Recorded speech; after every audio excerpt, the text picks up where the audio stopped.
Today I feel like tackling my ignition issue.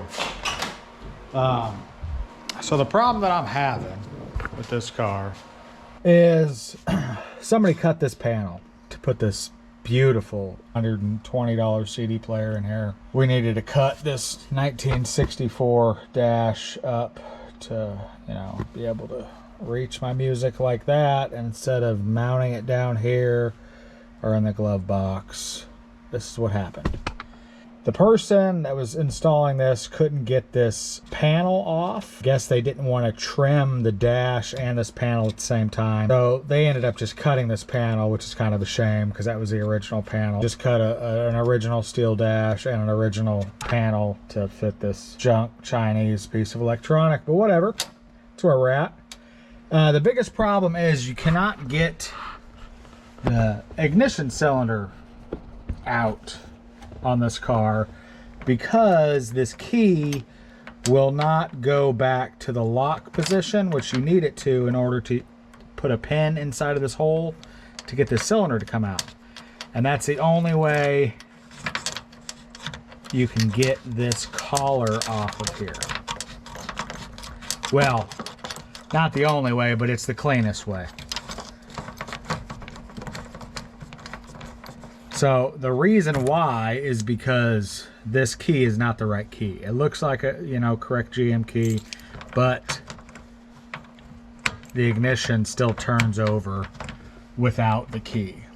And this key is just something that fit in the hole. So they thought it was the correct key, but it's not. How do you fix that? Well, it's not pretty. You have to end up cutting that out and making kind of a mess. I'll show you what you'll need. You're going to need a new ignition cylinder, and you're going to need a new ignition. So this is the collar, your trim bezel, that you can see inside the dash. You can get this to turn pretty far, but it will not turn all the way off with your key cylinder there. It hits these tabs here. So even on that one on the car, the person tried to cut the tabs to see if it would come off. It still will not come off, because there is a collar inside of this that catches on the cylinder itself. So in order to get these out, I use a small Allen wrench, or just, all you need is just something hard metal that'll push down on this little pin, kind of a set pin. So make sure your ignition is all the way back to lock.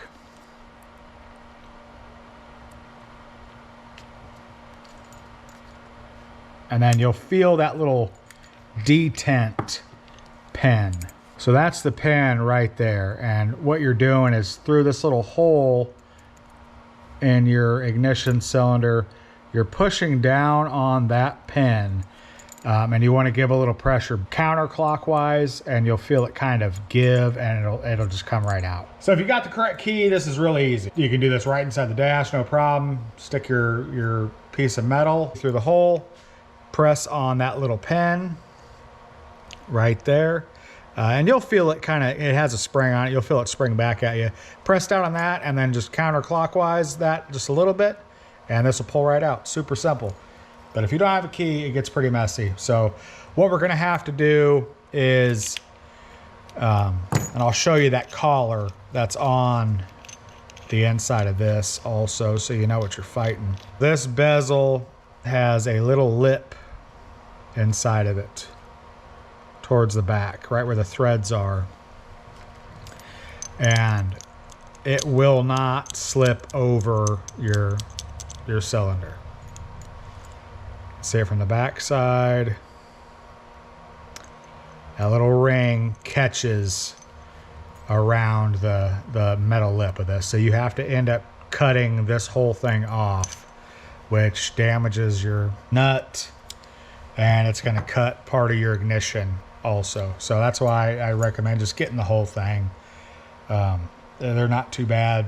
You got to do a little bending and stuff to get up underneath the dash to pull this out and unplug it, but it's not the end of the world. So I'm gonna get set up and get ready to cut all this so I can replace this, which I'll end up having to trim this also to fit that sweet CD player. So if you have the poor version of this car, The top is not removable. You're gonna have to just cover up your headliner because there's gonna be sparks and stuff flying. I chose not to get the pour version, so my top does come down. So we're gonna go ahead and drop the top on this thing. And that's a complete joke, guys. Okay, don't take that serious.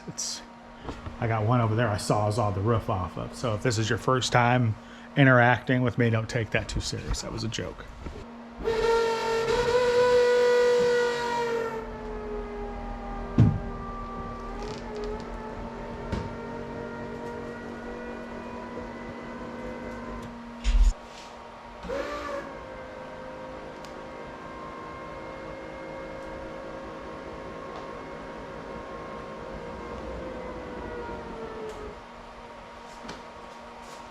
Not only do you not have to protect your headliner, but it lets a little light in. I'm gonna cover up the carpet, I cover up my windshield, just do the best I can to cover up my interior so I don't get a bunch of metal shavings and stuff. It doesn't throw a whole lot of sparks. I'm not exactly sure what the ignition is made out of, but it's not just regular steel, so it doesn't throw a bunch of sparks.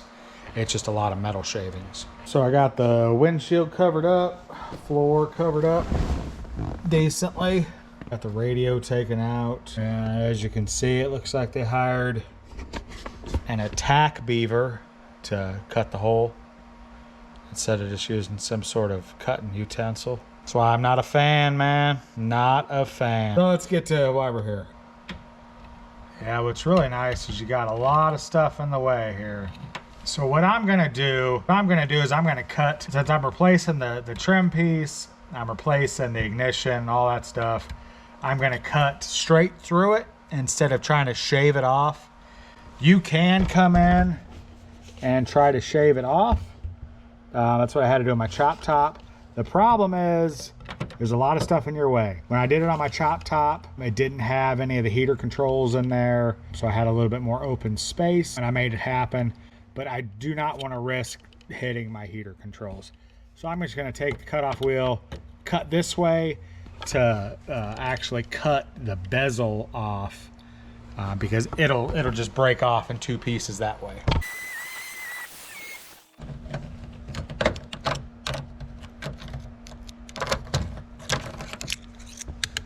Just like that. So now I'm gonna get on the back side of this dash and try to pull that out.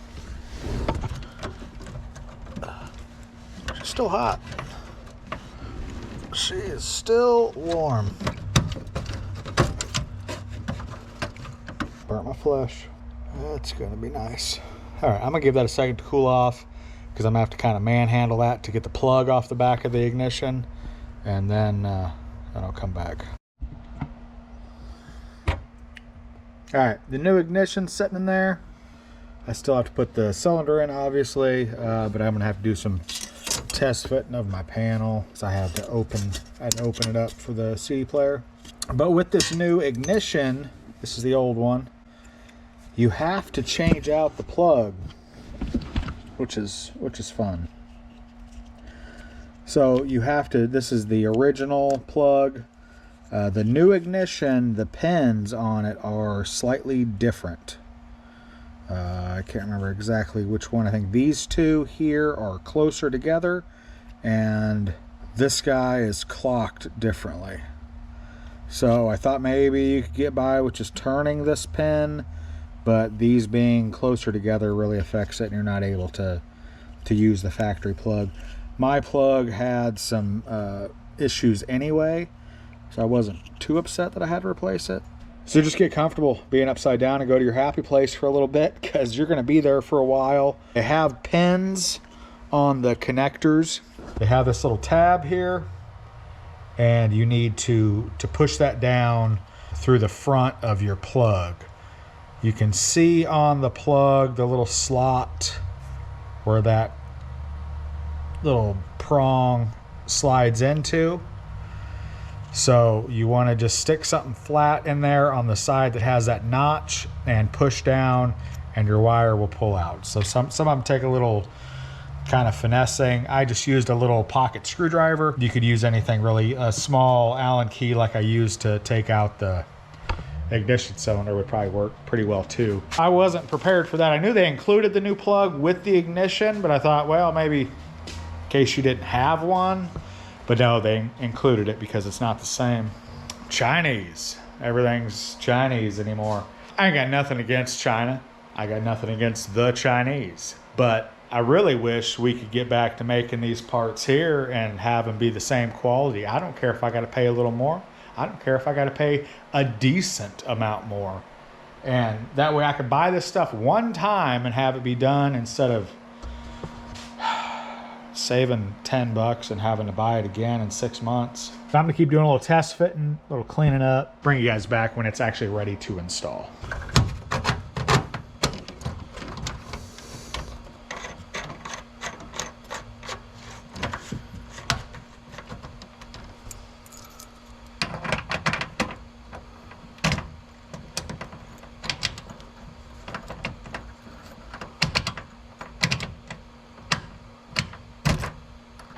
Now the key actually functions like it should. You got your start, obviously. Start, on, off. Key comes out. If you don't want to lock it, you don't have to. And then you can go over to lock and it won't turn anymore. So before I couldn't go to lock, so you could just jump in this thing and turn it over without a key. So at least now I can lock the ignition. I feel a little bit safer about that. So I'm gonna go ahead and get the slaps hooked back up, and yeah, this project's done.